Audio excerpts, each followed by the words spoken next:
Welcome to Silent Symptoms, a Black mental health podcast. I am your host, Katasso Fridge, a Florida-based therapist. This podcast focuses on mental health, stigmas, and social injustices that affect the Black community. This podcast was created to bring awareness about mental health and can be used as an educational guide, but this is not to be used as a replacement for seeking help from a therapist. I hope you enjoy the podcast.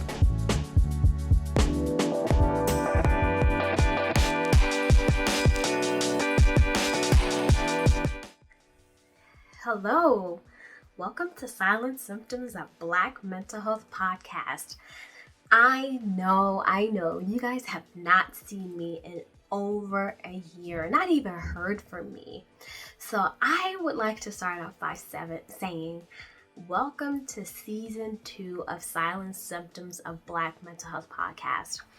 I had to take some time to kind of step away from the podcast because honestly, it was getting to be a little bit too much, and not the podcast itself, but life. I was getting spread too thin. I was working a couple of jobs, which I still am, but I have scaled back. I own a private practice. I work for a hospital. I also work for another hospital contingent. So I'm doing a whole lot of things, and I'm also an author. So I have been spending time trying to write my ebook and collaborating with my husband. So within the last year since we haven't spoken, I've actually got engaged and married. So there's been a lot going on that you guys have missed out on. I know that we were all in a situation. As you guys know, we were in a global pandemic. So, and I know that a lot of us struggled through it. You know, a lot of people lost a lot of loved ones, were displaced, or life just wasn't looking good. But on the other side, there are a lot of people that have had a good year. So we don't want to leave them out. So they've experienced amazing things and allowed themselves the opportunity to flip everything and come out better on the other side. So to both sides, I really missed you guys. I really did. And, I love this podcast. I really do, because I'm passionate about what I do as a therapist. I really have to, always give you guys the best of me. And if I'm not, giving the correct type of time to the podcast, there's no point in me doing it. And that's how I felt. I don't want to push out content that's not going to be valuable to you, or conversations that won't really be helpful for where I'm trying to take the podcast and where I'm trying to take you guys. So now, a year later, we are on season 2, and I would like to say thank you so much to all of you guys that have continued to listen to my podcast on all platforms. You have brought the podcast to more than 13,000 listens in the last year alone. Even when I wasn't even posting, people were listening, supporting me. I really do appreciate you. So I just want to start by saying, I want to reflect back over the past year. I want you guys to really think about what you've been going through over the last year. There've been a lot of people that have been experiencing losses.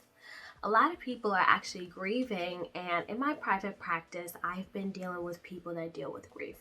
Number 1, grief takes time. Grief is not a process that's overnight. Grief is kind of random, so it's never one way.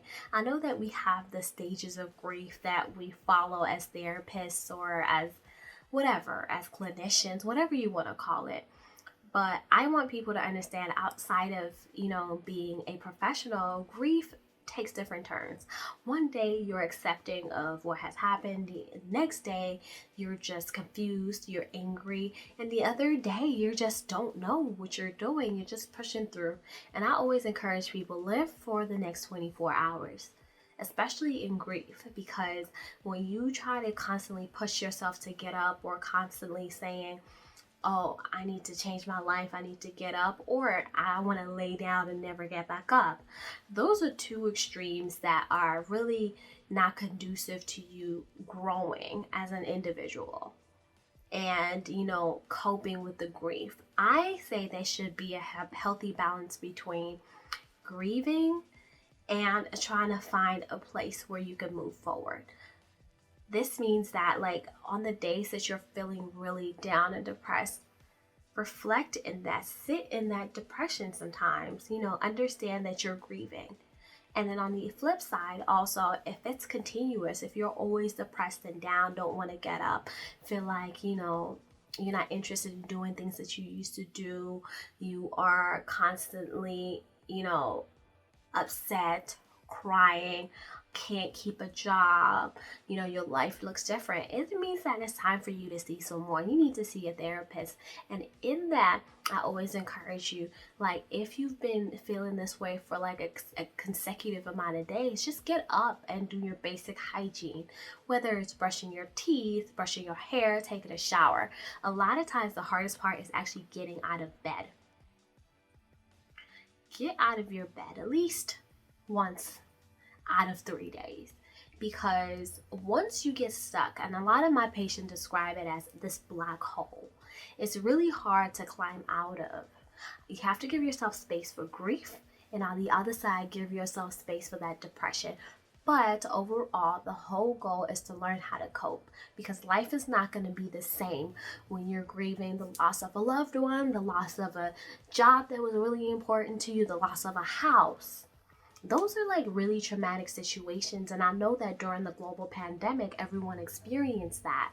Well, a lot of people have. And it's very important to seek that support. Find your friends. Who is there for you? Who can you count on? Who can you call? But I also say, before you call a friend or a family member, ask them, are you in the mental space to listen right now?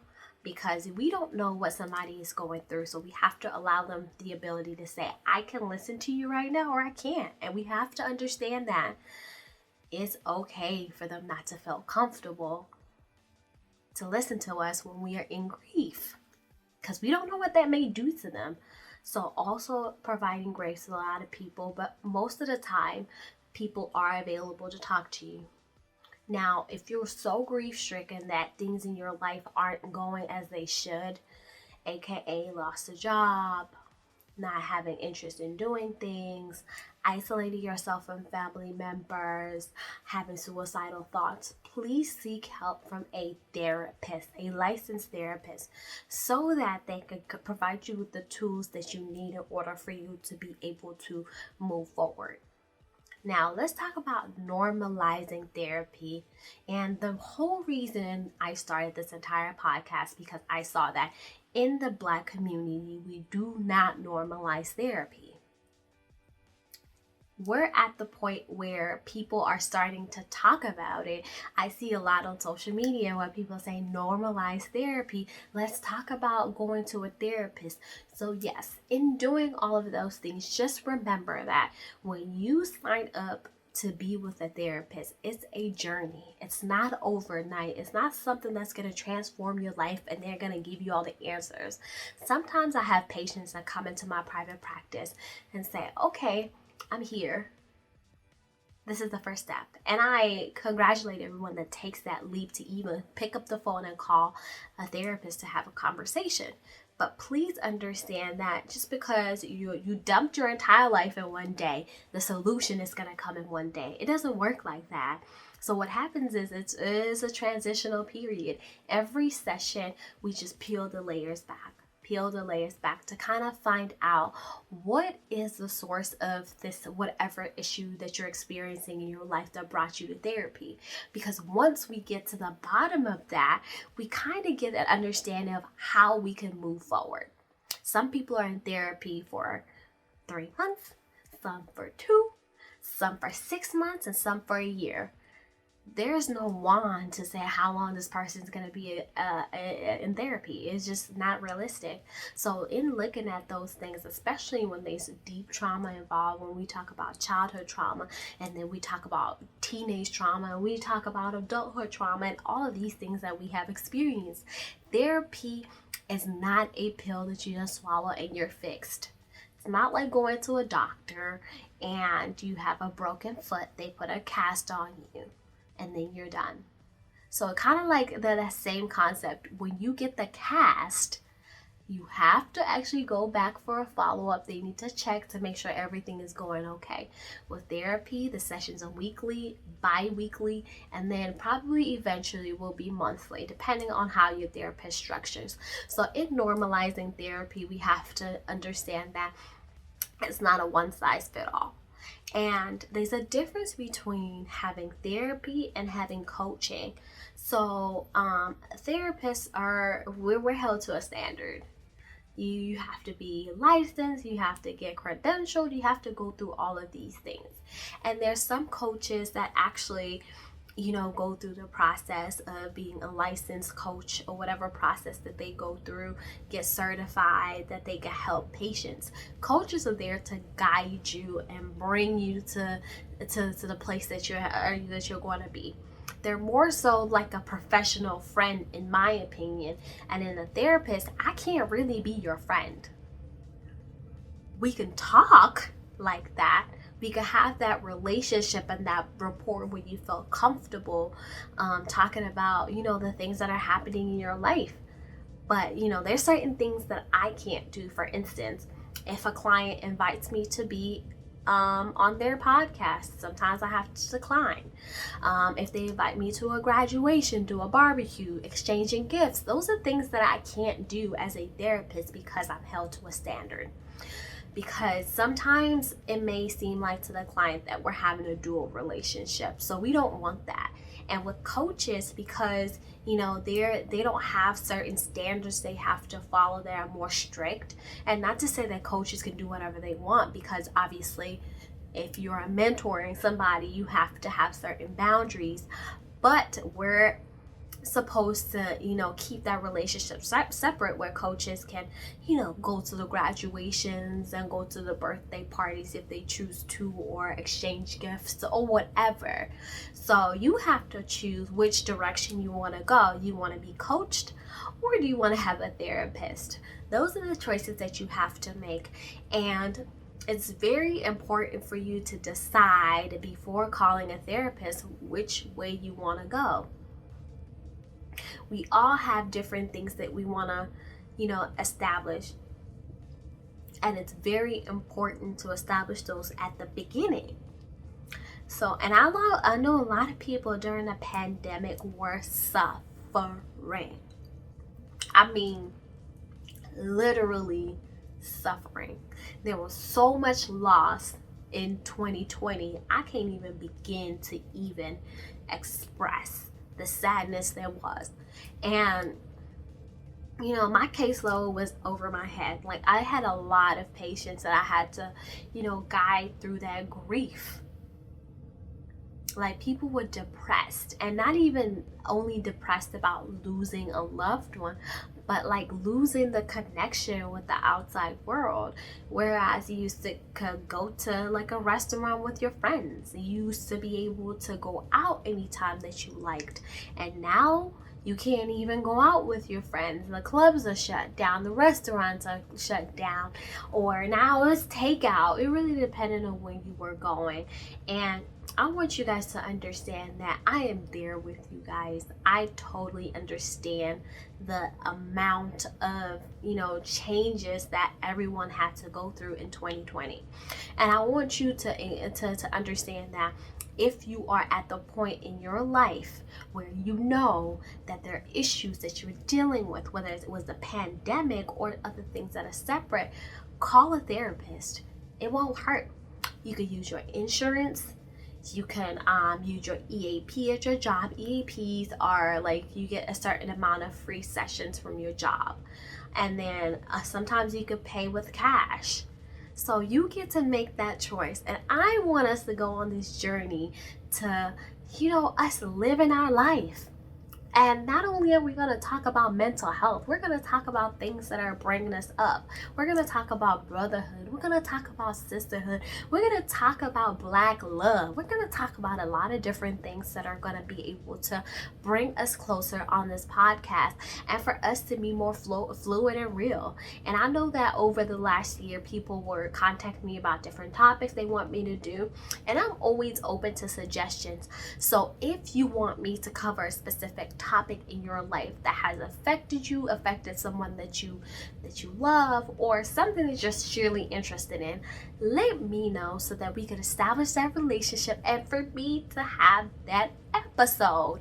So you guys, and I apologize for being MIA for a whole year, but I'm back. I am refreshed. I'm ready to share content with you guys, and I'm ready to take this thing on a whole new journey. I miss this, and I miss you guys, and I want us to normalize therapy, and I want you guys to understand that it's okay to have grief. Grieving is good. The way that you grieve is important, and the type of coping skills that you use is important. So let's get season 2 rolling. So this is the first episode of season 2, and on the next episode I have a surprise for you guys, so be ready and be waiting. I look forward to talking to you guys, and as you guys can see, do you see my hair? Do you see my locks? I'm locked. So I feel like a whole new woman. Life is good, and I miss you guys. So I'm sending you guys virtual hugs. So please like, share, and subscribe, and follow me at Silent Symptoms Podcast. And I also have an ebook that is coming out about life transitions. You can find that on my website at solacecounselingandconsulting.com. Solace as an SOLACE. and consulting.com. You could go over there and purchase the ebook and let me know what you think. So I'll let you guys know once I drop it. I'm thinking about doing it the 2nd or the 3rd week of January. So I will keep you guys posted. I love you guys, and thank you for tuning in to Silent Symptoms, a Black mental health podcast. See ya. Thank you for tuning in. Please be sure to like, share, and subscribe to our podcast. You can catch us on Anchor and all your favorite media streams. Follow us on Instagram, Facebook, and YouTube at Silent Symptoms Podcast. Let us know if you have any feedback or topics that you would like to hear.